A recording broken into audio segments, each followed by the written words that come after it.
Yo, yo, yo, what's the dealio, man?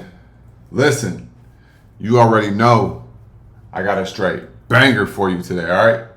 So in this video, what we're going to talk about is a stock that I think is about to blast off based on the technicals that I'm seeing and what's going on in the market right now, okay? Nothing that I say in this video is financial advice. If you guys want financial advice, be sure to go talk to a licensed financial advisor. All right. Now, when I'm looking at, certain setups, I'm making a video right now. By no means am I saying on Monday morning, go jump in this stock. Let me be very clear, because a lot of people on the internet think that just because somebody says go, I'm doing this, that means that it's time for them to go do that on Monday when the market open. If you don't understand price action, if you don't understand how the market move, if you don't understand market sentiment, if you don't understand that we got FOMC coming up, that is not what I'm saying. But what I am saying is, based on what I'm seeing on the charts, I think that this stock is about to explode. And I put my money where my mouth is, and I took entry on Friday, right when the market closed. All right, right before the market closed. So I'm gonna break this setup down for you guys, and that's it. Do what you want with this, right? I signaled it to the Discord, and I'm either gonna be wrong or I'm gonna be right. It is what it is, right? But based on what I've been seeing in the market sentiment, how things have been going, this is what I'm seeing. Okay? So, first things first is we gotta understand what had happened. Over the past 2 weeks, the market has came down. Okay? The market has came down. Now, we had a crazy rally the end of May. Last 2 weeks, we've been coming down or chopping around. And then on Thursday, what happened? Trump said something was happening bullish. They got a deal. The market shot up, right? Now, inflation is down. Inflation is up, but that could be a liquidity grab. And what I'm seeing is a liquidity grab on certain stocks. Now, when I'm also looking at this, I'm looking at the specific sectors that are looking to go up. So on Wednesday, it looked like the whole market was about to come down. By the end of Thursday, it looked like the whole market was about to come up. Right?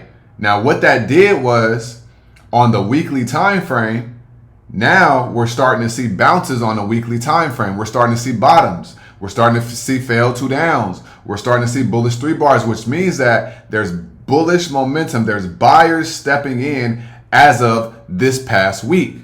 So because there's buyers stepping in at this past week, there hasn't been buyers stepping in the week before like it was on Friday. So I'm looking at this and I'm like, okay, I see what's going on, right? Now, when we looking at this on the charts, I'm going to show you what I'm seeing. Now, this is a software stock. The stock is a software stock. So when I was looking at software stocks, I was like, okay, it's looking like we're about to get some bounces. Now, when we looking at CRM, what did I see on CRM? What did I see on CRM? I looked at the daily time frame on CRM, and on CRM, we had what? We had this fail two down. We're in this order block right here, okay? We're in a demand zone. Right? We're in this demand zone right here on CRM. Right? Boom. So I'm like, all right, cool. Now, the last time we hit this demand zone, look where we went to. We created a higher high and we broke out of here. So once we bounce here, we could go higher than this. Right? So, demand zone. That's the daily. On the weekly, we got a liquidity grab on the weekly time frame. This right here with one of my tools, this shows you where liquidity sweeps are at. So I'm like, all right, cool. We already came down. We had this pullback, right? Like I said, This was in June and May. So at the end of May, we ran up, right? And then we came down for the last 2 weeks. Now we're in this demand zone on CRM. So I'm like, okay, software, right? I looked at a couple other software companies. I'm like, all right, looks like we're about to go up. But this is not the stock that I got into. The stock that I got into is ServiceNow, right? Now look at ServiceNow. What did ServiceNow had? ServiceNow had this falling pattern. Some will call it a falling wedge, right? But basically, when you look at this, right? You look at this right here. Boom. Okay. It broke out of this trend line right here, right? So I want you guys to pay attention to something. It broke out of this trend line, and then what it do? It blasted off.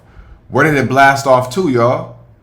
It blasted off to 139. Okay? It blasted off to 139. 38. Yeah, 139. Order block, right? Okay, cool. Now, where was the real move come from? Where did the real move come from? The real move came from where? The real move came from this area right here, which created an order block. This is where institutional money is sitting at. Right? This is where institutional big money is sitting at. Right here. This is where they're sitting at. Right here. So they came and they bounced and they went crazy right at this area. 101, $98, right? Boom. Okay. So we went from $100 all the way to 138 in what? 1, 2, 3 days, right? You could call it 4 days. Cool. And then we came back down, but watch this, y'all. Where did we come back down to? Where did we come back down to? We came back down to the same level. What do we call this, you guys? Tell me in the comments, what do we call this? We call this a break and retest. Right? This is a break and a retest. So we came down here and then we bounced. We came all the way down to 98 and we bounced all the way up to 102. Right? We opened up at 103.40 and we came all the way back down here. And we're sitting inside of this order block. Now this is on the daily time frame. On the weekly time frame, what happened? We came down to this area of liquidity. We came down to this area of liquidity right here. So look, one bounced, right? Came back down here, bounced, right? So now, last week's high is 115. So next week, we can see a retracement over the first 2 days of the week before FOMC. We can see a retracement up to 115. Now, when we look at the daily, and then we go to the 4 hour, let's look at the 4 hour. Look at the 4 hour. We got a 2-1 setup, and what do we have? We have this same order block where institutional money is at, the same demand zone, right here. This is where it blasted off from last time. Okay, so that's the power of a demand zone. And you see we came down here, bounced, right? I took entry at about 101.80.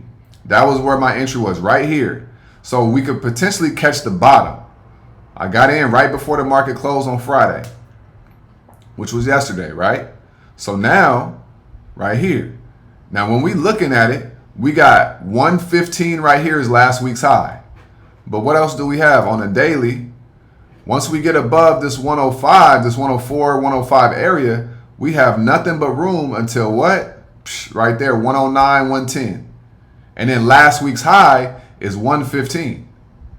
Okay? So we could literally blast off out of this order block come Monday. We could be gapped up by $5, $10, 3, 4, 5, 6%. Okay? And then boom. And then we go back because we're outside of this trend line down here. We broke out immediately. And then what happened? Came back down. And now what happened? We tested, we bounced off of this demand zone, this new demand zone right here. And now we could come up. So even if we come up to 1 From 102 to 105 is cool. 102 to 110 is even better. 102 to last week's high at 115, that's a smacker right there. That's a straight whopper. Right? So this is nothing but a breakout from this downtrend line. Came down and it retested, and it looks like it's about to jump and then blast off. And the thing about these order blocks are, when you enter in at an order block, you don't necessarily have confirmation. This is when you start really getting in your bag and trusting the setup and trusting price action, right? Without a confirmation, so to speak, right? I took entry in here. When we have order blocks and we're in order blocks, usually that next day, there's a gap up, or that next week, there's a gap up, and then it could run. Or even on the gap up, it could gap up tremendously, and then you could take profits. Okay? So I think that ServiceNow, like I say, it's a software company. Also, the owner of NVIDIA, he literally said this stock is next up, and then Donald Trump has them in his portfolio as well. So all I'm doing is following the money. I knew my entry price was 102 because that was 102 between 98 and 102. That was my entry price. I let them come down. I let market sentiment do what it do. I also saw some order flow, and it was $22 million in order flow on Friday. And I said, okay, cool. I'm going to take this entry right here. And on something like this, you could get a longer term contract. You could get a leap, and then you could get a weekly contract, so you could get that whole move. But I'm looking for them to make a solid move by Tuesday, take profits, wait until FOMC, and then next week, after this week is over, that's when I'm gonna start reassessing. Are we gonna be bullish? Are we gonna be bearish? What's about to happen with this interest rate decision? But this is how you can flip your money in 1 to 2 days. This goes back to the video that I just made a couple days ago about what I would do with $1,000 if I wanted to grow my account via swing trading. So like I say, I'm not telling you guys to go get in this trade. I'm telling y'all what I did, what I see on the charts. This is not financial advice once again, but if you guys want to follow this stock and see if I was right, be sure to go do that, and we're going to go from there. All right? So like I always say, y'all, make sure you get up out your head, go get into this world, because your head is a dangerous place to live. All right? And also remember, y'all, the more you study, the less you worry. All right? Y'all have a great day, and I'm going to holler at y'all on the next video. Y'all stay smooth, man. Peace.